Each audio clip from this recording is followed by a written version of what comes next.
Hi, everybody. Thanks for joining me for Petite PD number 3. Today, we're going to talk about successful criteria. And this is something that is good whether you're teaching virtually or face-to-face. It's just good practice because it allows kids to really be successful and know exactly what you want from them when you're teaching and assigning different things. So let's get started. I'm going to share my screen, and I have a little PowerPoint for this PD. So criteria for success is something that we have gone over in various PDs, possibly at your school, but we're going to talk about how you can really apply it to your virtual learning and the realm that you're doing with all of your different assignments that you're posting on Canvas and anything like that. If you look down into the corner, I think below me, there should be a bit.ly there. And if you click there or type that in, you'll be able to access the presentation. So there's my email. Please feel free to email me or check out the Facebook group or the Twitter if you would like. So criteria for success. What's the criteria?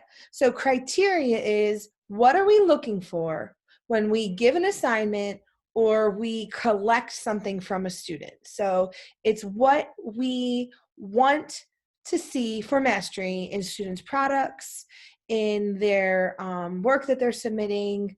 It is the thing that when we're planning our lessons, we think to ourselves, what do I want them exactly to know or do? And so usually the easiest way to do this is just create a little list for students. It could be a checklist. It doesn't have to be anything fancy, but the idea is this clarity of instruction. This idea that I say what I mean what I say. And when I look at something, it's very clear to know what the expectations are and what I need to do. Now, that's really important in our virtual world that we're teaching in, because if I upload something and I'm not very clear and I'm not providing some sort of virtual teaching moment, like something like this that's recorded, or I don't have a model up there, then it could be very interpretations of what is expected could be very different, because read over the notes and write a summary to me may mean something very different to someone else. So we're going to talk about that. And the reason why that's important is because we have to have clarity in order for there to be understanding. We also want to make sure that we're asking our kids to do things, then they understand that, so that we level the playing field. There's not this idea of vagueness for some and really clear for others, simply because maybe they understand my words differently or they process differently. So equity is really important when we're talking about anything that we're assigning. It levels the playing field when we do this. And so it doesn't matter what style of learning you are, or if you aren't a good communicator or listener, because everything is laid out for you. And that's key. Many times we assign things, and if it's not clear what has to be done or what the expectation is, we can mistake a lack of clarity for a lack of understanding or a lack of even ability. Sometimes teachers will do that. And so we want to be very careful about making sure that everything is clear. No matter who I am, how I learn, I'm able to understand what it is I'm supposed to be doing, because then it is really up to me to then show you what I know.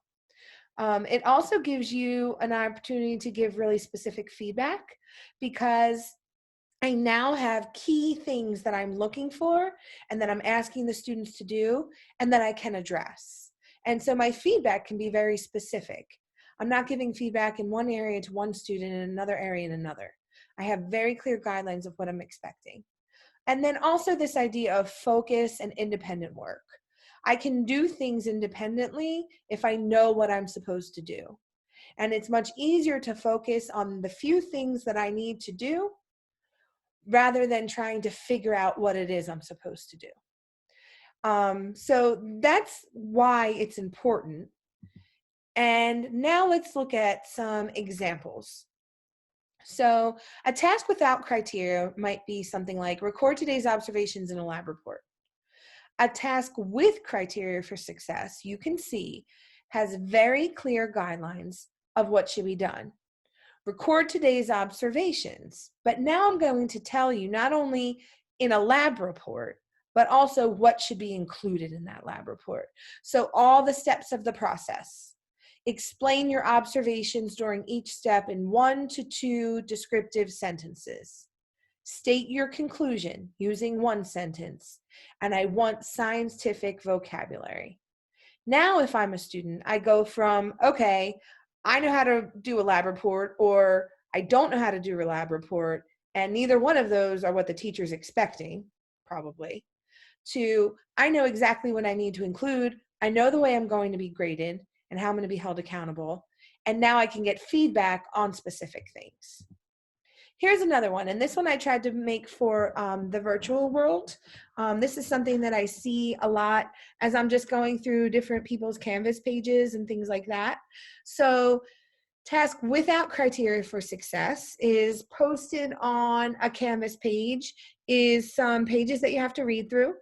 And then the link underneath is a place to upload. There's a link for some sort of an upload, and it might have the words, ensure that problems for chapter 3 have been completed.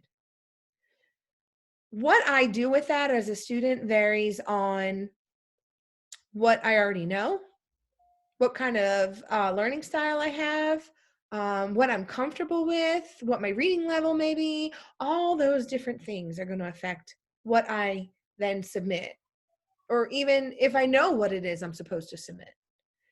A task with criteria for success that would be posted would look something like this. Maybe I have a document that I post that says, read this first. And in that, I have clear criteria. You're going to read through chapter 3, adding and subtracting 3-digit numbers. And then that might be one of the links listed with that title. And that's where I house the PDF of whatever I want them to read. Next, I have on that criteria for success, pay attention to the steps that are covered in the text and take notes using this Cornell Notes template. You can also recreate this on notebook paper instead of printing. So I'm now giving them, not only are you reading through it, but you're going to jot down some notes. And I don't want you to just, jot down anyway. I want you to really think about what you're reading. And so here is the maybe template that I'm going to give them. Notice on there I have the topic, I have the details and description, so the notes section, the questions, the vocabulary, a little summary down the bottom. And then I also had in there, if you are, if you can't print, instead of printing, you can recreate this on note paper. I think that too, the language that we're posting, things like, if you don't have a printer, if you don't have access to print, we can just shift our language a little bit with, you can recreate this instead of, because then it focuses on from the lack of something to the option of either one. And I just feel like, sometimes we forget to be a little sensitive to what it feels like if I'm not the one who can. And I know that's just it's a little thing with language. But I know as a kid, that would have made a big difference with me. So you can just shift that. But let's get back to criteria for success. So with the criteria for success, I've now listed 2 specific things that they need to do before we ever even consider solving the problems. We're reading through, we're taking notes in a very specific manner. I'm also then going to tell them exactly where I need those notes and what they should do with them. Take the picture, upload to, and I give them the specific title of what they're going to upload to. Next, we're going to solve the problems. So now we're going to complete all chapter 3 problems. We're going to write the problem, the steps to solve, and circle your answer on a piece of notebook paper. So I've told them exactly what I want. I've told them to show their work, right? Steps to solve. And I've given them very clear guidelines of what I want them to do. And then finally, take a picture or upload your completed work to the Canvas assignment, chapter 3 problems. There's a very big difference between seeing the left side posted in Canvas as a student versus the right side.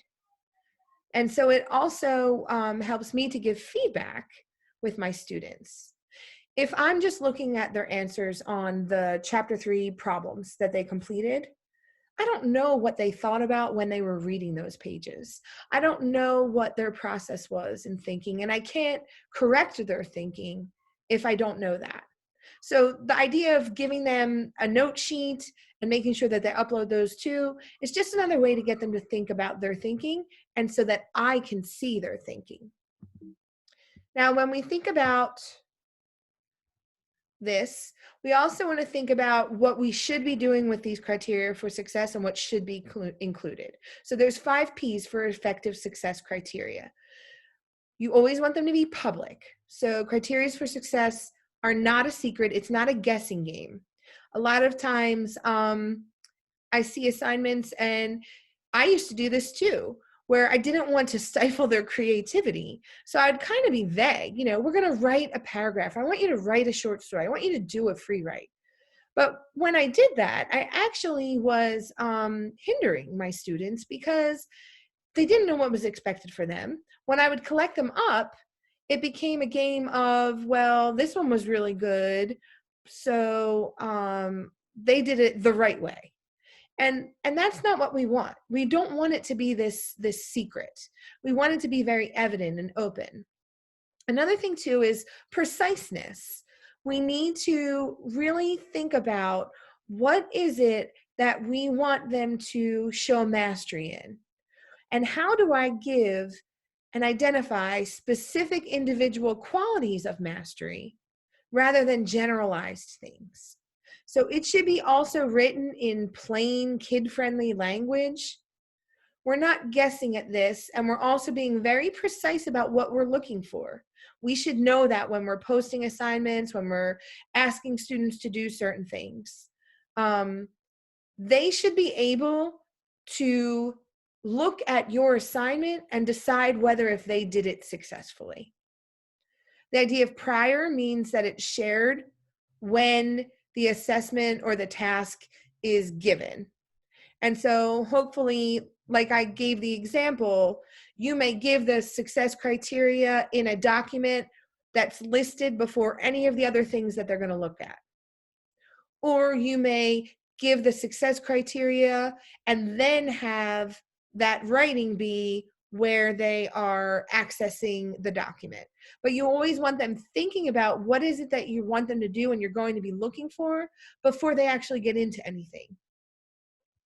We want to make sure that they're able to access the success criteria. So printed, written down, visuals, posted, like I said, in Canvas or any of the other sites that you're using, specifically listed, an email, something that they can then refer back to.